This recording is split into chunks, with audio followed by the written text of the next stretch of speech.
Our next speaker, Allie James, is a curator of the Texas Capitol and Director of Visitor Services. She has worked for the State Preservation Board since October 1991. She worked on the Capitol Restoration Project. That sounds really neat. She was instrumental in the development of the Capitol Visitor Center when it opened in 1994, the old GLO building. Today she manages the curatorial division of the agency and is responsible for the historical collections at the Texas Capitol. In 2006, she assumed responsibility for the visitors' experience at the Capitol by overseeing the Capitol Information and Tour Guide Service and the Capitol Visitor Center. And Allie will be speaking about From Calamity to Celebration, over 160 years at Texas Capitol Square. Please help me in welcoming Allie. Thank you. Water if you need it. Dynamite, just what I need. Oh, the clicker. Do you have slides? I do. Okay, so forward, back. And a little red dot in case I need to point something out. Is that That's one right there. okay, Yeah. I can do So that. if you get to your time period, I'll give you a 5-minute warning, 1-minute warning. I don't think I'll be that bad, but we'll see. Hi there, everyone. How are you? Oh, what a great group of folks. I'm very excited to be here. I do want to thank the General Land Office. I want to kind of echo my colleague Jeff in thanking them for asking me to speak today.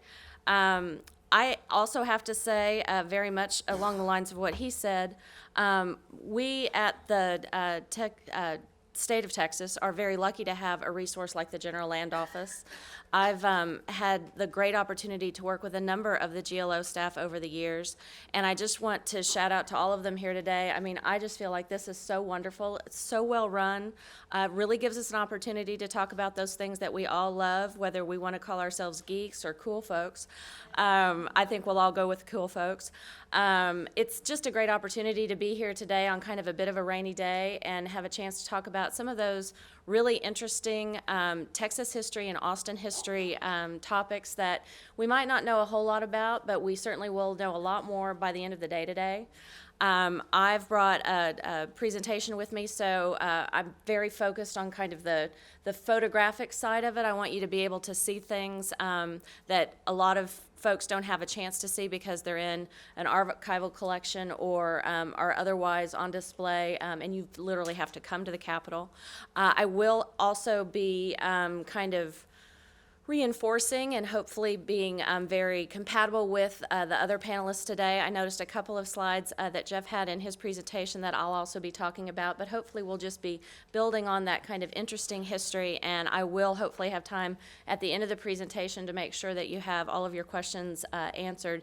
If not by me, I'll point you in the right direction. So with that said, I'll just start off by saying that I really love the topic today. I've had a chance to speak about the capitals and their constructions over the years, and also about kind of how Capitol Square has evolved over time. So hopefully you'll enjoy this as much as I had putting it together. So just to start off, again, kind of reinforcing what we heard from Jeff this morning. Since 1839, when Mr. Waller first laid out the city of Austin, we had Capitol Square kind of figuring prominently, kind of the anchor of downtown, with 22 acres kind of surrounding the whole entity. And of course, Austin did grow from a very rural capital in the 1800s to a more busy metropolitan area in the 1900s, to the successful kind of fast-growing city that we see today with over 1 million inhabitants once you see kind of everybody around Austin proper. Like the city, the capitals have grown and changed to meet the people's needs. We talked a little bit earlier about how we had the log cabin capital, and then we had what I refer to as the Limestone Capitol, which was completed in 1853.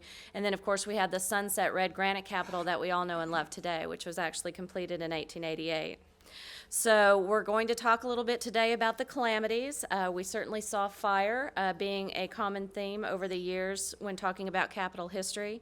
But we also want to talk about celebrations, what we've been able to mark as important occasions at the Capitol Square. And then, of course, if you were here in the 1990s, you also had a chance to see our building restoration. We had a major 5-year building restoration between 1990 and 1995.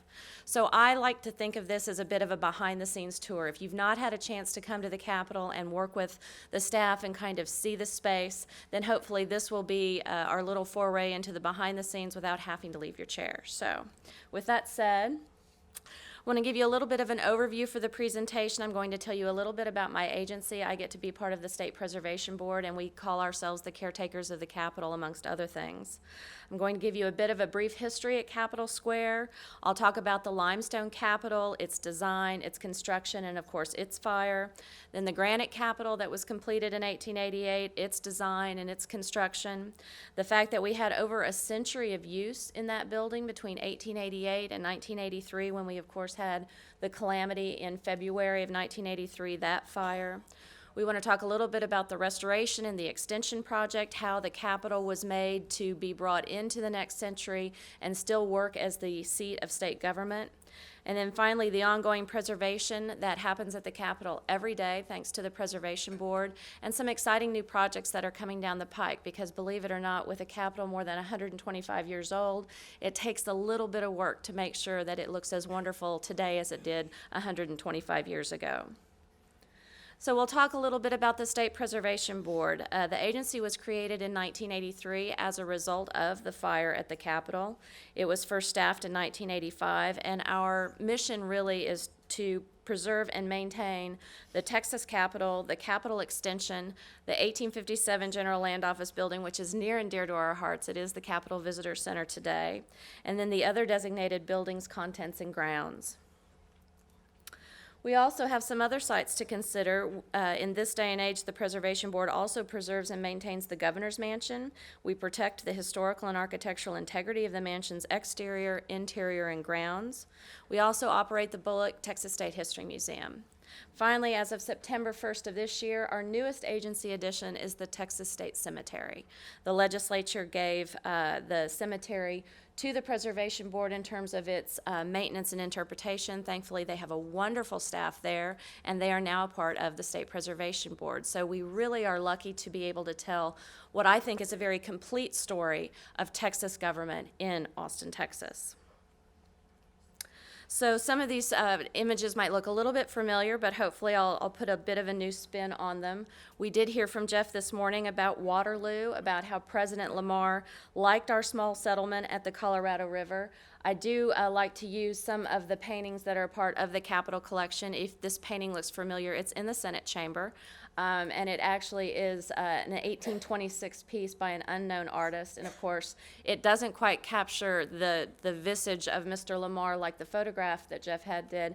But I love this painting. If you have a chance to see it in the Senate chamber, it's very large and very grand. And so I think that really plays into Mr. Lamar's feelings of himself, shall we say.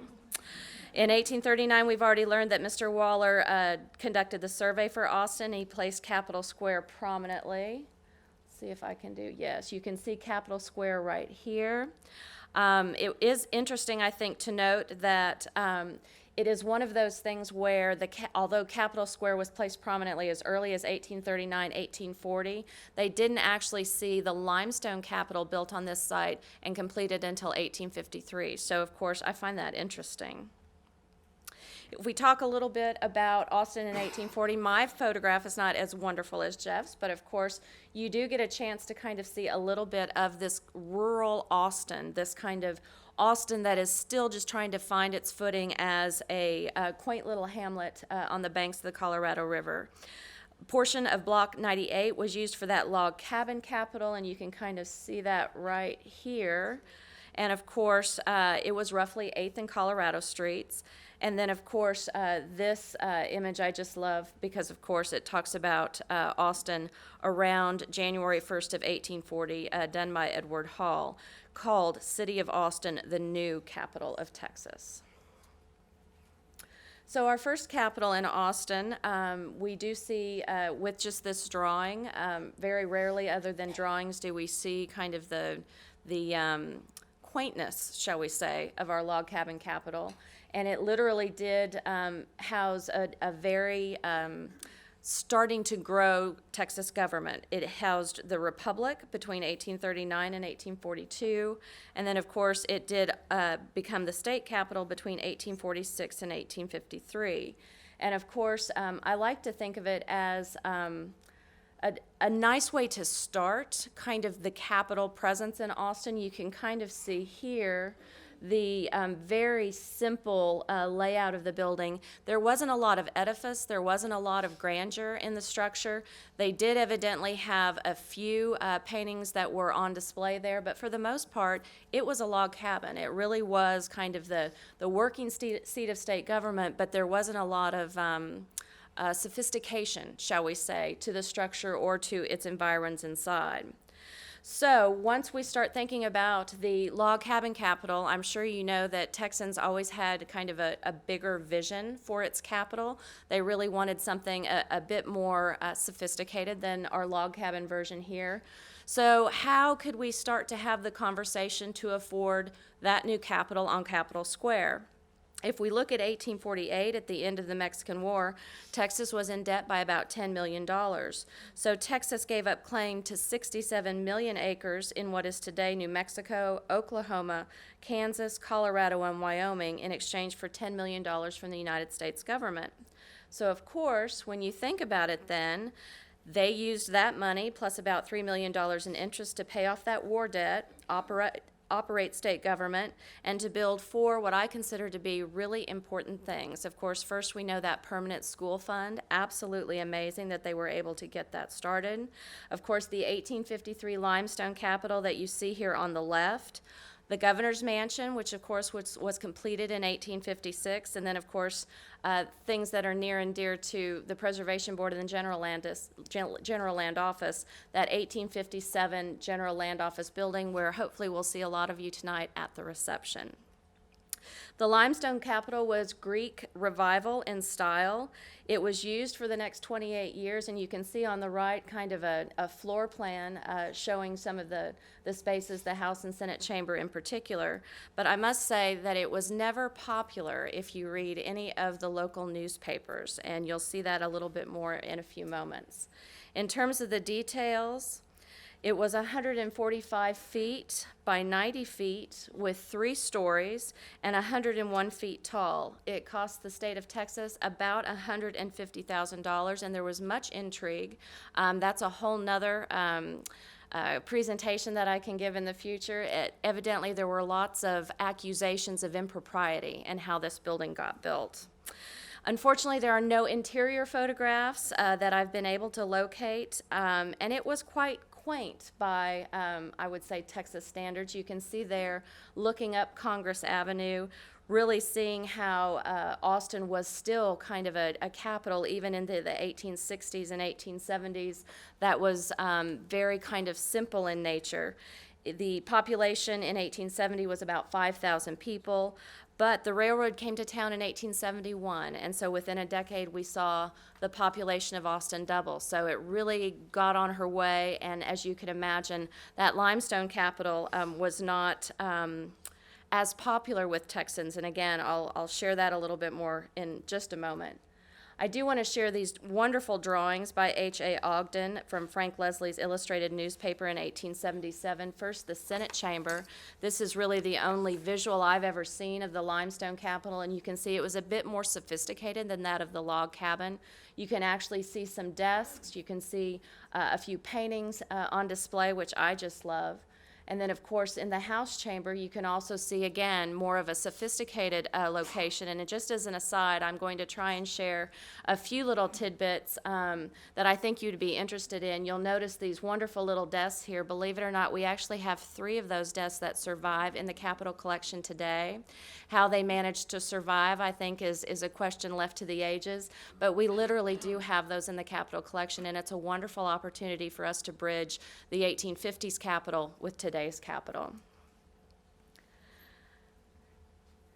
So, of course, there is a disaster. In November of 1881, a fire began in the Limestone Capitol. It happened in the basement when a stove was improperly installed.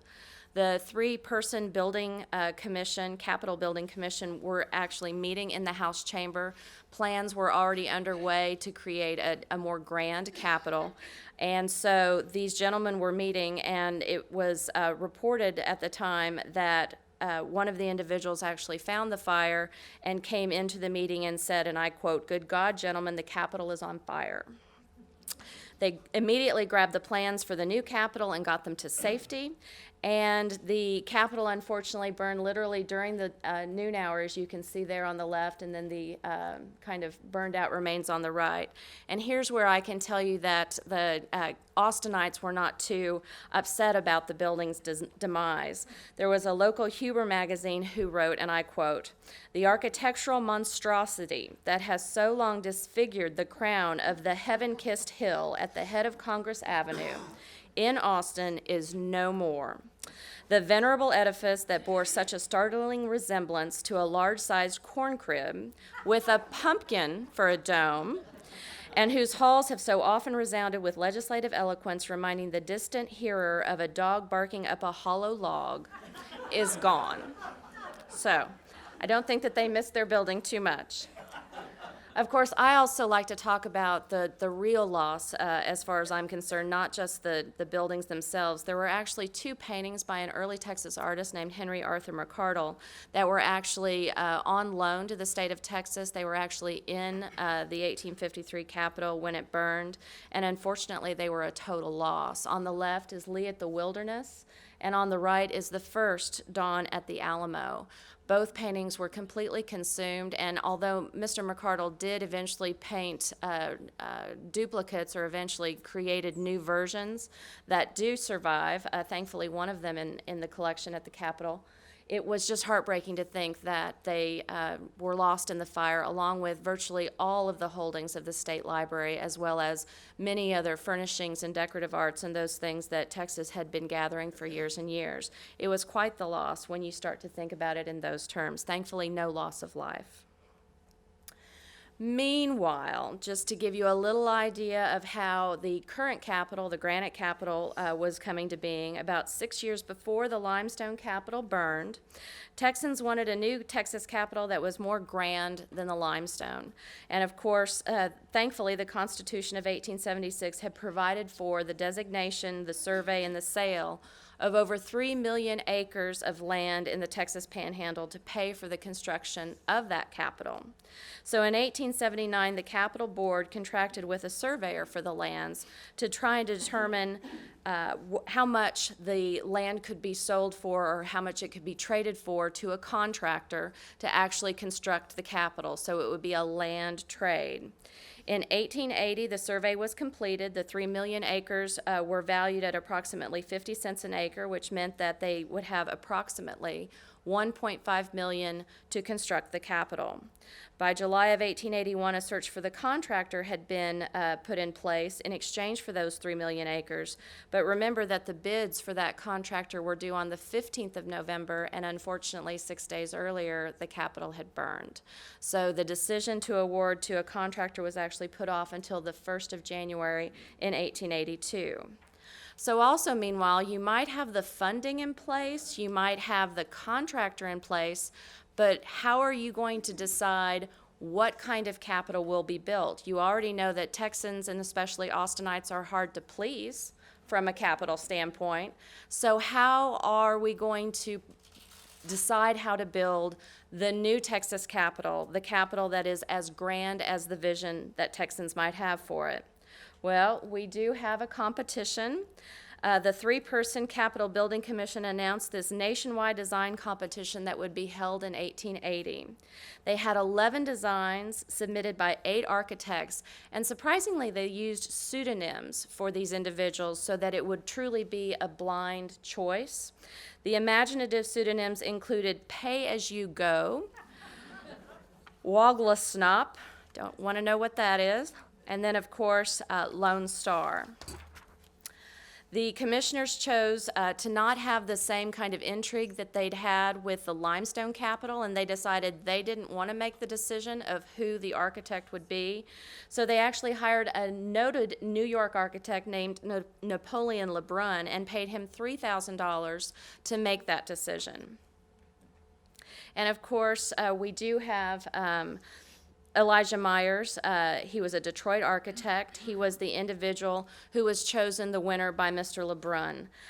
He actually has also done a number of other public buildings. Two capitals that still do stand are the ones in Colorado and the ones in Michigan, not surprisingly, since he was a Detroit native.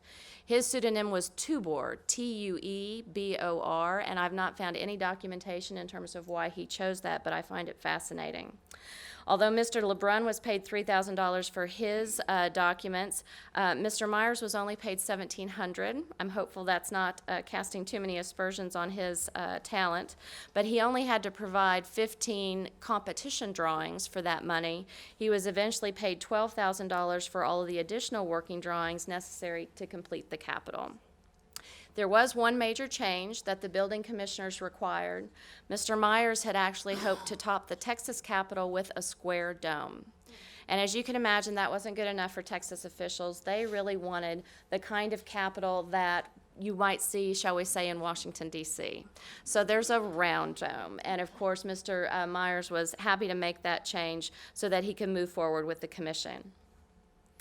The working drawings for the Texas Capitol are absolutely amazing. There are 148 of them that do survive in the Texas State Library and Archives Commission collection. It's amazing to stop and think about these beautiful pieces, that some of which are actually done in 5 different colors. And of course, I'm particularly proud of the fact that these drawings not only survived in the Library and Archives collection, but they are something that researchers today can continue to refer to.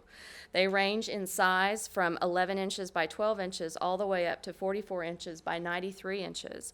They are quite large on linen drafting cloth. And again, as kind of an aside, because I want to make sure you get all of the behind-the-scenes tidbits, they have been professionally conserved by local paper conservator Cheryl Caraba in the 1990s, all 148 of them. They are such a valuable resource as you can imagine. They literally do have a great deal of information to provide to all of us, especially as we talk about the Capitol and try and keep it into historic perspective. Each drawing was flattened, cleaned, mended, and reinforced. The originals were placed in sleeves like you see here in the drawer. The duplicates have been created for reference so that if the public would like to see them, the originals don't have to come out of the drawer, but the public still has an opportunity to see them in all of their glory. And then, of course, there's a special housing cabinet that you see there. So let's talk about the contractor a little bit for the Capitol. We now have the funding lined up, we have the design ready to go, and we need to start talking about what person is going to actually coordinate the construction of the Capitol. There were 2 contractors who submitted bids. One was Matthias Schnell and the other was Alfred Burke. And unfortunately, I don't have a picture of Mr. Schnell, but you at least get to see Mr. Burke here because he actually served in the legislature at some point in time. Mr. Burke's bid was actually lower than Mr. Schnell's, but officials awarded the bid to Mr. Schnell because he was a well-known contractor and he could actually post the $250,000 performance bond. Work was to begin on the 1st of February 1882 with a groundbreaking, and it was supposed to be done by the 1st of January 1888. Forgive me, but I have to talk about Victorian construction trailers because I just think that this is adorable. Not like what you see in today's day and age with kind of a trailer. You actually could see almost what I think of as a gingerbread house. This was where the contractor would actually work on the project for the Texas Capitol. We'll see it in some historic photographs here momentarily. So to give you a little more detail, Amos Babcock, Abner Taylor, and the Farwell brothers joined forces to support Mr. Schnell and secure the contract to build the Capitol. Who are these individuals? Mr. Taylor was a well-known contractor, so he could provide construction know-how. Charles Farwell was a member of Congress. He lived in Chicago, and John Farwell was a wealthy Chicago dry goods merchant.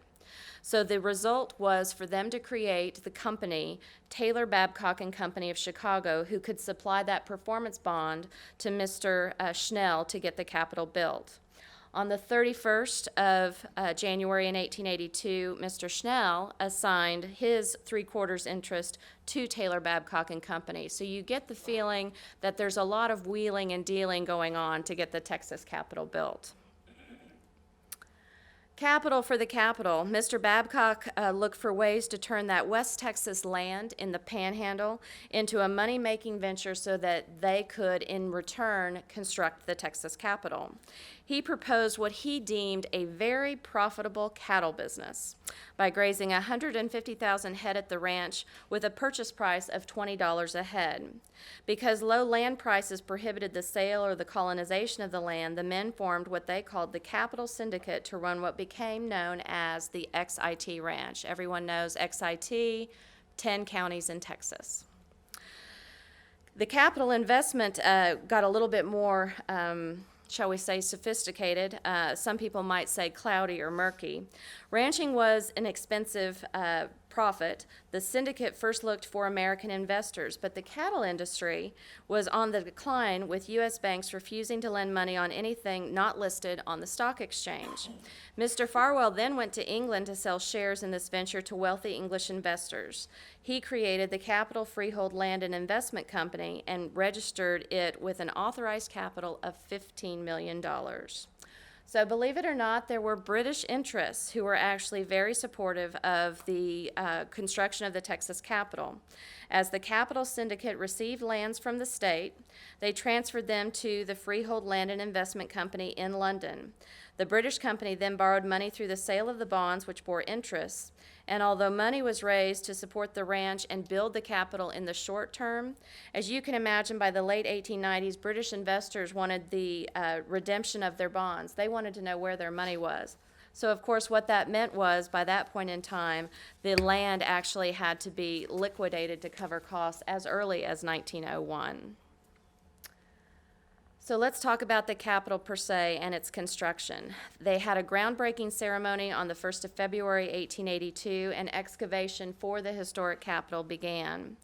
Land was paid to the contractor in increments as section of the work were completed. The Cornerstone, of course, was a very important thing that happened, but in 1883 and 1884 beforehand, you can see that the foundation and the basement were built, and then, of course, the Cornerstone was laid on March 2nd of 1885. The Cornerstone ceremony was quite the affair in Austin. They had a parade. They had oxen actually pulling this massive cornerstone down the street, and they have quite a few photographs that show what a monumental event it was for those who loved to see the Capitol being built. Over 12,000 pounds, believe it or not, when it was completely dressed. And, of course, you can still see the Cornerstone when you come to the Capitol today. On the left-hand side, absolutely. That's one of the things that we have to talk about next. There was an exterior stone crisis. They had planned on having the exterior stone at the Capitol be a beautiful white limestone. But unfortunately, when it was quarried, it had the ability to streak kind of a mustard color with oxides when it was exposed to the element. So that exterior stone crisis meant that they had to make the switch to sunset red granite. Unfortunately, the cost of the sunset red granite was over $600,000. But the owners of Granite Mountain decided to donate that stone to the state of Texas, which of course would save the state money on the bottom line. So of course, you can't just switch from a relatively easy to work stone like limestone and go to the very hard to work sunset red granite. So the state had to agree to a number of conditions. First, Taylor and the Capital Syndicate were able to occupy all 3 million acres in the Panhandle before they'd actually earned it, before actually portions of the Capitol had been completed. They had to provide those convicts that you see there in the left photograph to work the harder stone. As you can imagine, not only is it harder to work, it's heavier. It required much more work to be done. They also had to construct a railroad from Burnett to Granite Mountain to move the donated stone. And finally, they had to extend the building's completion date beyond the 1st of January of 1888. So with that done, of course, the funny thing when you consider it now, the owners of Granite Mountain were just so thankful to donate the stone to the state of Texas because it got that blasted stone off their land. Who knew? Exactly. So with the solution in hand, the state agreed to all of those terms so that they could move forward with the building. There was some nice progress, as you could imagine. You can start to see the walls of the actual Capitol starting to come into fruition. By July of 1886, the first story was complete.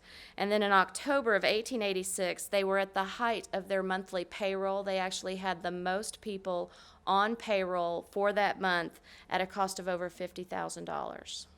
When you stop and think about that in today's market, I simply can't even imagine.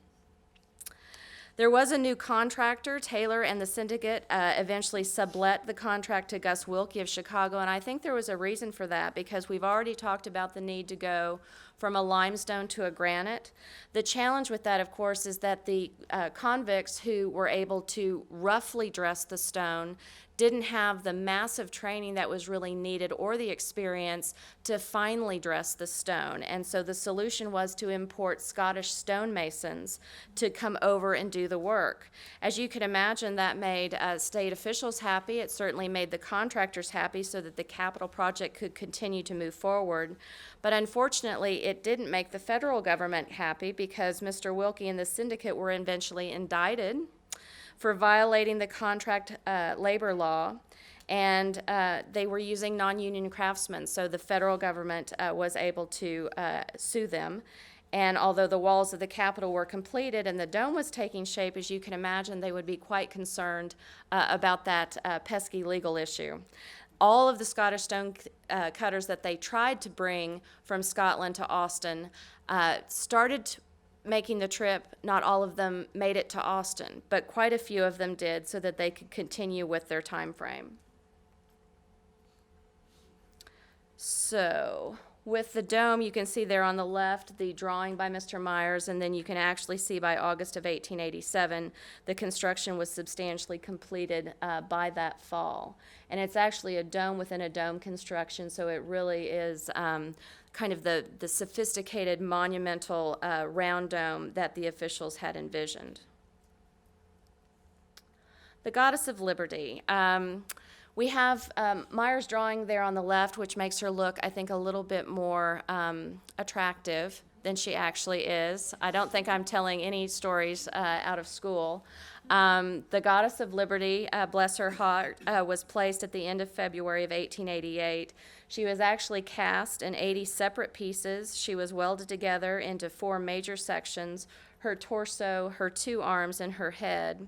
Workmen hoisted the 4 sections. You can kind of see the derrick right here that would help to get those 4 sections towards the dome. They assembled it in place with large iron screws, and then she was given 3 coats of white paint with sand to simulate stone, and her original Lone Star was gilded. Of course, you can see when she's on the ground there for her close-up with several workers surrounding her, her features were very exaggerated. I think one of the newspapers at the time described her as having a face only a mother could love. However, she does help to give the Texas Capitol its distinction of being taller than that of the United States Capitol. And yes, we are asked that virtually on a daily basis. With her gilded star in her hand, the very top point of that star to the ground is over 302 feet, which makes it not only taller than the U.S. Capitol, but taller by almost 14 feet. You can imagine how proud we are of that. The Capitol was dedicated, but first had a soft opening. How appropriate that they were actually able to open the doors to the public for what I would term a soft opening on San Jacinto Day, April 21st of 1888. A month later, there was a week of dedicatory festivities from the 14th to the 19th of May. It included a parade, lots of activities on Capitol Square, lots of drilling from military bands, and then an incredible ceremony that included a speech from Temple Houston, the son of Sam Houston.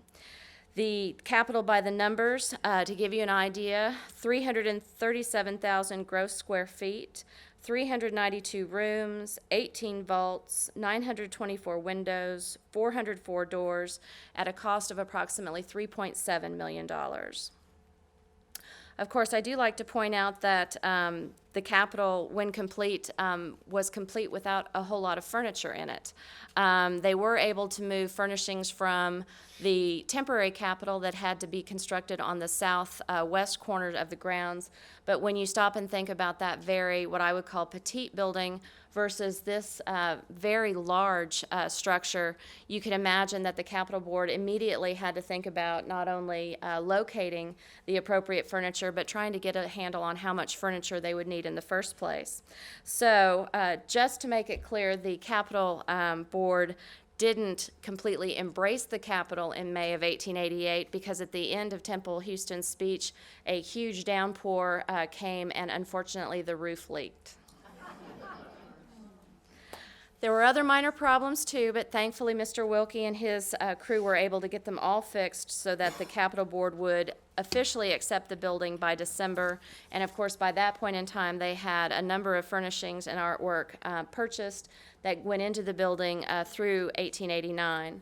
I like to showcase the House chamber there on the left just to give you an idea of how large and monumental the room was before the furniture came in. And of course, very quickly, it had to start doing the work of state government. So it's nice to see kind of a quieter era. Once the Capitol was complete, they had to begin thinking about grounds landscaping. Remember, we had about 22 acres surrounding the Capitol that really couldn't be landscaped until after the construction was completed. In 1889, the Great Walk and the Oval Walk, the Great Walk is that kind of grand LA between the south entrance there pictured on the left all the way down to Congress Avenue.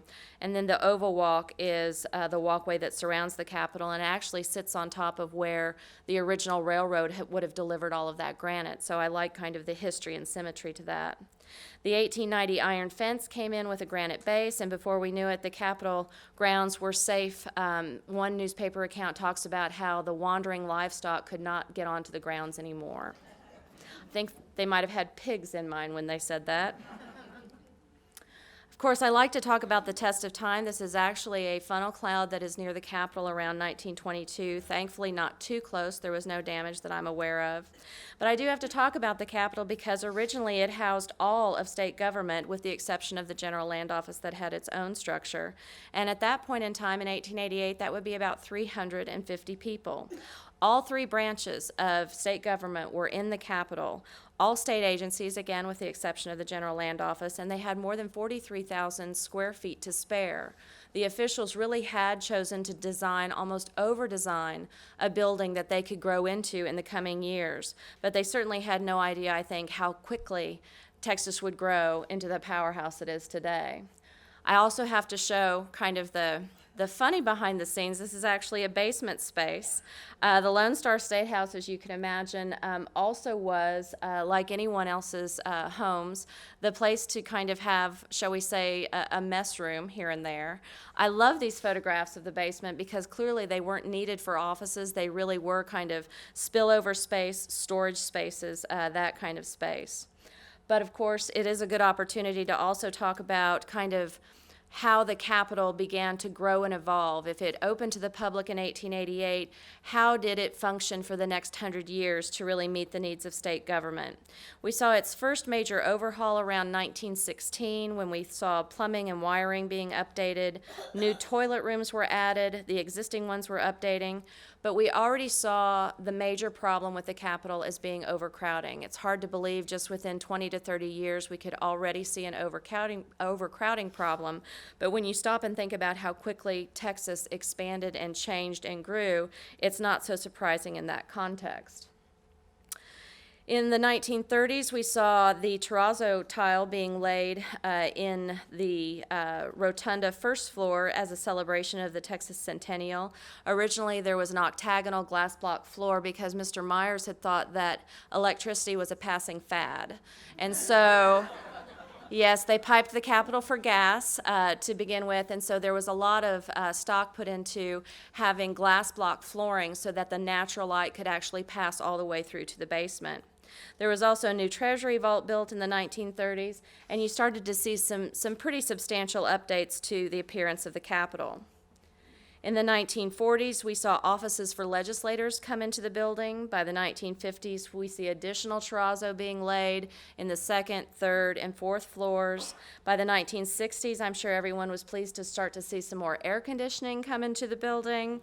By the 1970s, a report noted the Capitol was horribly overcrowded and chopped up. So let's talk about the overcrowding problem with literally the elephant in the room and our wonderful red column. That is actually what many of the occupants had to do. They had to encroach into the really wonderfully large corridors, building walls to create more space for Capitol occupants. So work had to be done in the Capitol, and what they did is what we call mezzanining and cubbyholing. You had beautiful 20-foot ceilings. They would create mezzanines to actually double the square footage in a particular space, and then they would build vertical walls to provide additional office space for Capitol occupants. Of course, the trouble with that is that you have a horrible overcrowding problem, and of course the documentation at the time indicates that there was actually more room in the average Texas prison cell than in the Capitol office. By the 1980s, the Capitol was a building at risk. By that point, they had had a century of haphazard modifications.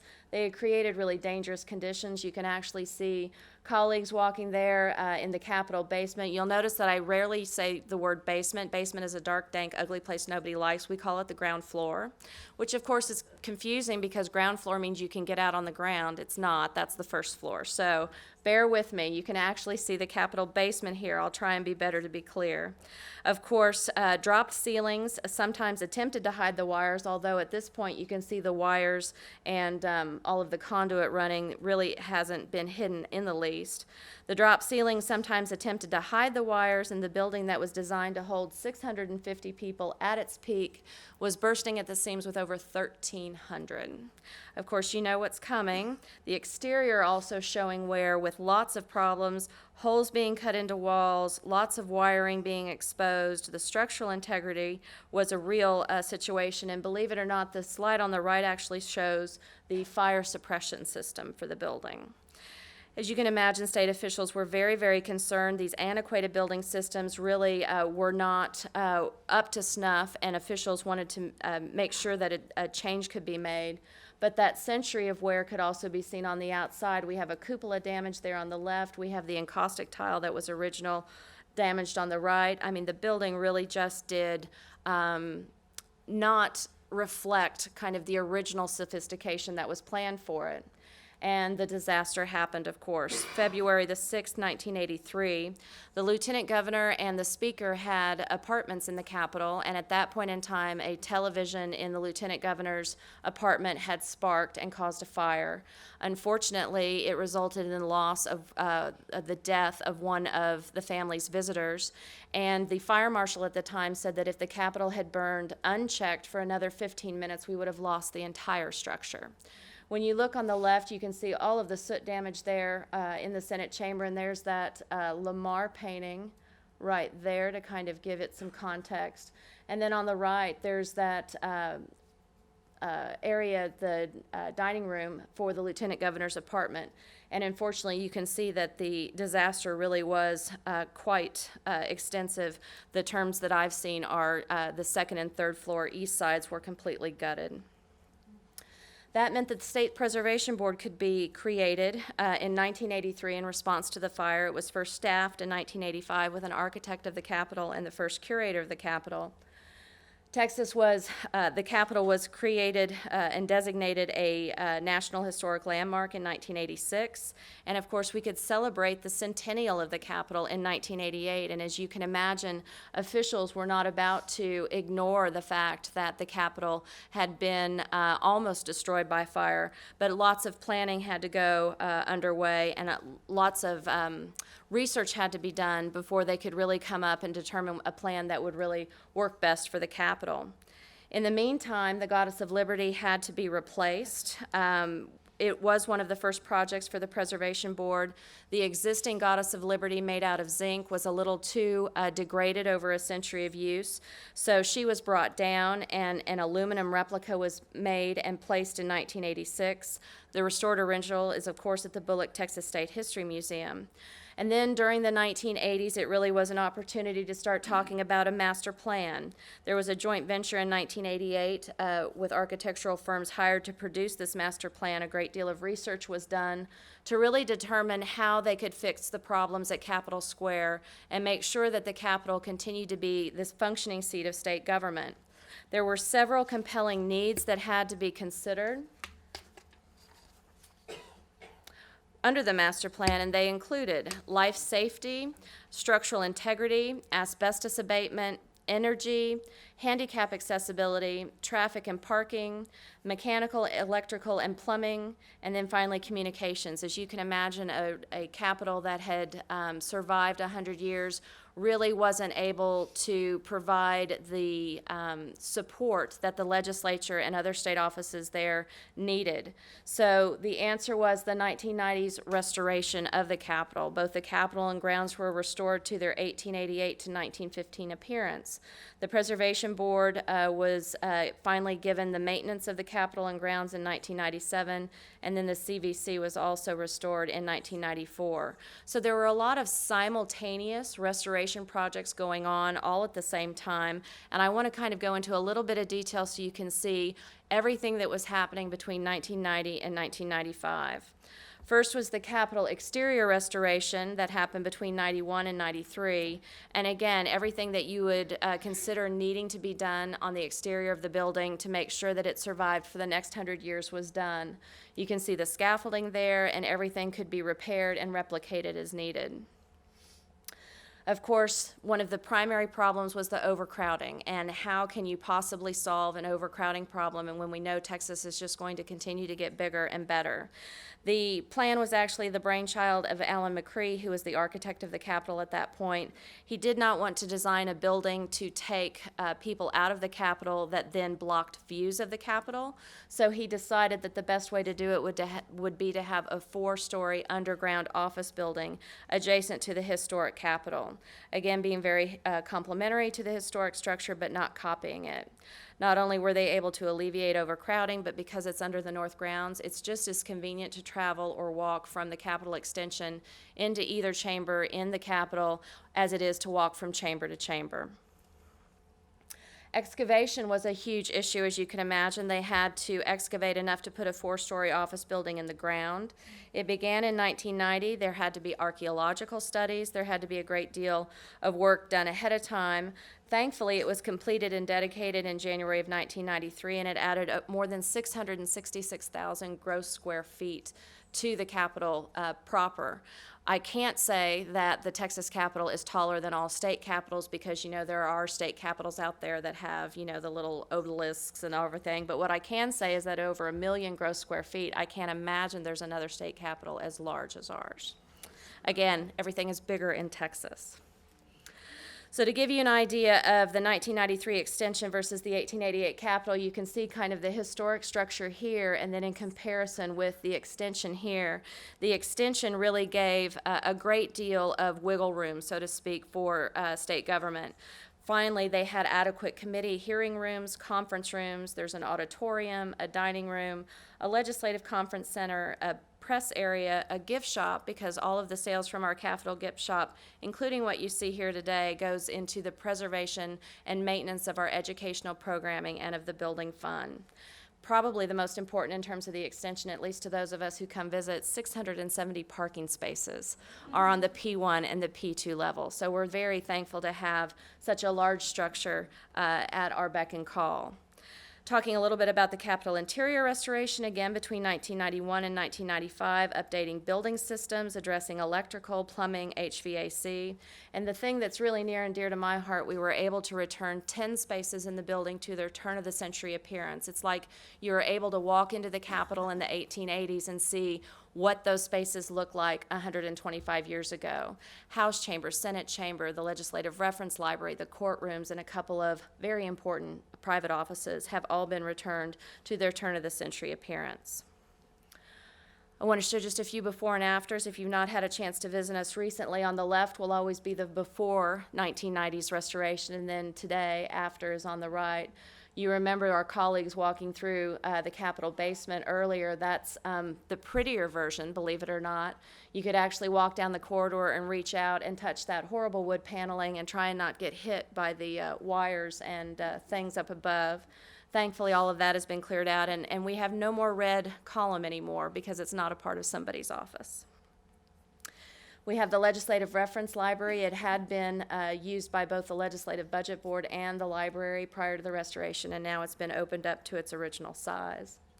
We have the Supreme Court room, which hopefully lays a nice transition into our next speaker, talking about the history of the Supreme Court. You can see on the left-hand side, prior to the restoration, it really had become kind of a catch-all meeting space, and thankfully now on the right-hand side, you can see that the glorious room looks just as good as it did when it opened in 1888. And then we were also able to conserve 7 of the original vaults in the building with their beautiful pastoral painting. Capitol grounds restoration, it also had to happen in the 1990s once the building was restored. They really were hopeful to restore that beautiful park-like setting, having to think about the perimeter fencing and gates. We want to make sure that there's adequate lighting, benches, fountains, and then of course something I care most about there on the right, you can see the restoration of the monuments so that they literally look as glorious today as they did when they were first installed. Firemen's Monument is a good example of that. Before the restoration, you can actually see he was missing his lantern element. Thankfully, someone had turned that in so that when it was time to conserve the monument, we were able to have the entire monument restored without having to add any supplemental material. The south grounds on the left as they appeared before the restoration, and then of course today with their wonderful kind of symmetrical laying out and presentation to the public. And then, of course, ongoing preservation projects. We have an incredible facilities team at the Preservation Board who has to make sure that the Capitol not only looks wonderful for more than 1 million visitors a year, but functions for state government. And so we have this team that is always on the spot to do what needs to be done. I want to point out on the right in particular, after a windstorm in 2008, we had lost one window up in the dome, and within a couple of hours we had our staff up there making sure that that was blocked for the safety of our visitors and our collections within. Our annual monument maintenance, because our facilities team has been trained by objects conservators. Every year they're able to make our monuments look, again, just as great as they did the moment that they were installed. It's a fairly rare thing to be able to do that, as you can imagine. In this day and age, you usually have to bring in specialists, and because our folks were trained by the specialists, we're able to do that at a considerable savings in terms of cost to the taxpayers. Finally, South Steps. Who loves pigeons? Have to make sure you see how hard our housekeepers work. Literally, the pigeons do love the Capitol as much as our visitors do, and they make their pleasure known, shall we say. Without our housekeepers, the Capitol wouldn't look as glorious as it does. Of course, Capitol Caretakers, the Preservation Board really wants to make sure that the Capitol is always as inviting as it is to all of our visitors. We have virtual visitors, we have visitors on site. As we continue to go through, we're always hopeful that people will have a chance to come see us, even though you've had the opportunity to kind of sit back and enjoy it today. I do want to talk just briefly about new projects. In 2016, we will be doing a house chamber and gallery carpet replacement project that will include painting and everything, not unlike what we did with the Senate chamber last summer. So it should say summer of 2014. We also are in the process of replacing carpet in all of the extension offices. We have a Capitol exterior preservation project, which includes windows. You can see an up-close photograph. A 125-year-old window needs to have some attention, as you can see. There's always so much going on at the Capitol, and thankfully the legislature has been extremely supportive of what the Preservation Board does. They want to make sure that the Capitol survives for the future generations, and I hope that y'all have a chance to come visit us. With that, I'll close and say if you have any questions, I'm happy to give them a shot.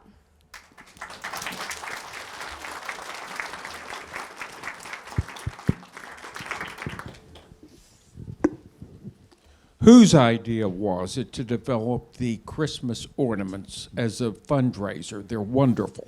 Thank you so much.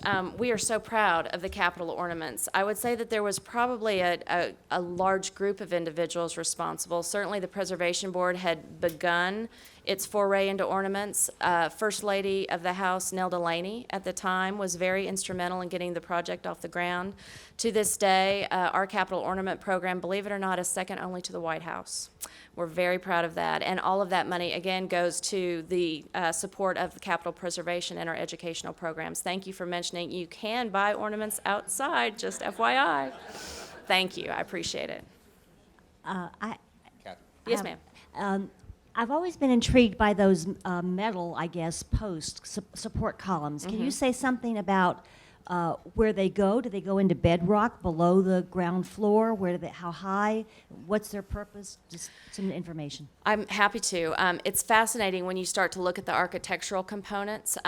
They do actually go from floor to floor, I'm told. It's not actually in bedrock, but I will say this. When we were working on the Capitol extension, in order to link the extension with the historic Capitol, we did have to drill into the bedrock, and of course, everyone was very concerned about that because they were concerned the building could shift and there could be a problem. They had sensors all over the building, and they used a diamond-bladed saw to cut through that limestone bedrock to make sure that nothing caused undue damage. The metal supports and the metal columns that you see throughout the Capitol, we have some interesting anecdotal information that indicates that some of that actually came from Rusk Penitentiary, and it was actually a wonderful component of the building of the Capitol. I'm told they're floor to floor, they don't go all the way to bedrock, but it is so exciting to actually see them up close and personal, especially when you look at the Capitol in its totality with all of those really decorative, gorgeous columns. Thankfully not red in somebody's office anymore. Yeah. Next. Anybody? Gentleman down here. Yay, here they come with a microphone. Thank you. You know, I missed about 5 minutes of your presentation, so if you've already answered this, say so. Did you talk about the trees on the south, and how they got They are a oak wilt? challenge, yes. Yes, they are a challenge. I'm not going to do justice to it, but let me at least kind of explain about the trees on the Capitol grounds. Those along the Grand LA have had disease issues almost since they were planted in 1888, and it's my understanding during the height of the problems in the 60s and 70s, was it oak wilt? I was going to say, we had elms at one point in time, and we also had oak trees at one point in time, and I'm not the best person to respond to this, but it is fascinating to see over time how the trees have had to be changed along that Grand LA in the effort to choose disease-resistant trees so that they'll survive and they'll hopefully have that historic look. My memory of it was... Is this thing working? There you go. Okay. My memory of it was that that it was oak wilt, and then they replaced them with American elm, Elms. I believe. And then I guess someone didn't like that, and so they cut them all down and put live oaks back in. But it seems to me that they ought to have two types of trees, and alternate them so that if they get diseased, then they're not just That down. you don't kill everything. Right. Yeah. Well, and I'm not the best person to answer that question, but I will say that we have our groundskeepers on staff, and I do remember that there was an issue about oak versus elm, and that when they were cut most recently before the restoration, it was some sort of disease issue. It wasn't just because someone didn't care for the look or the appearance or whatever. So when the restoration was done in the 1990s, they tried very hard to choose the variety of tree that would be as much disease resistant than anything else. And of course, the Texas Forest Service is so kind to work with us on our Trail of Trees brochure so that they can help tell that story a little bit better than I am. I'm so sorry that I kill things for a living if they're planted. So I'm not the best person to answer that. But I do have a funny story. When you're the curator, you sometimes get those funny questions on the phone when people call in. And there was a lady who called one day several years ago asking if I could tell her which tree on the Capitol grounds was the oldest. And I said, well, you know, that's sometimes difficult to tell. I have historic photographs. I could probably point out perhaps the 5 or 6 oldest trees. And she said, well, she really needed to know the oldest, and is there any way I could find out? And I said, well, I'd be happy to try, you know, look through the historic photographs if I could ask why she's asking. And she said she wanted to know where to look for the Confederate gold. And so I explained that the grounds over the years had been graded, that there had been a number of archaeological studies, and there had been no Confederate gold found to date. And she said that she would take care of that, and she hung up. So I still am waiting to go to the Capitol and find a very big hole. But thankfully it's not happened, so I'm knocking wood. All right. Allie, we have time for 2 more questions with quick answers, okay? Okey-doke. I'm new to Austin here, so hopefully this isn't a redundant question or something that everybody knows. But the red light in the dome, what Yes. is it? What is it significant of? What? Yeah. Absolutely. The red light in the dome is actually required by the FAA to prevent planes from crashing into the dome. It is the highest that you can actually walk to in the dome. Unfortunately, we can't offer dome tours to the public, I'm sorry to say. What is the significance of Convict Hill in the construction of the Capitol? Convict Hill, absolutely. That was where the limestone had been chosen to be brought in for the exterior stone of the building, and when they found out that it became that kind of mustardy yellow color and they didn't want it for the exterior, they quickly made the switch to have it still be quarried at Oak Hill and Convict Hill by convicts, but it came into Austin and was used as the limestone foundation walls and the limestone rubble walls that are within the Capitol. So it still had a very important function. Convicts still worked that stone at Convict Hill. It got on the train and came to the Capitol and can be used for interior walls that weren't seen from the outside. And I'm still going to be here all day. If you have questions for me, please feel free to find me. You know, I can talk about the Capitol for a really long time. So thank you for your kindness. Thank you.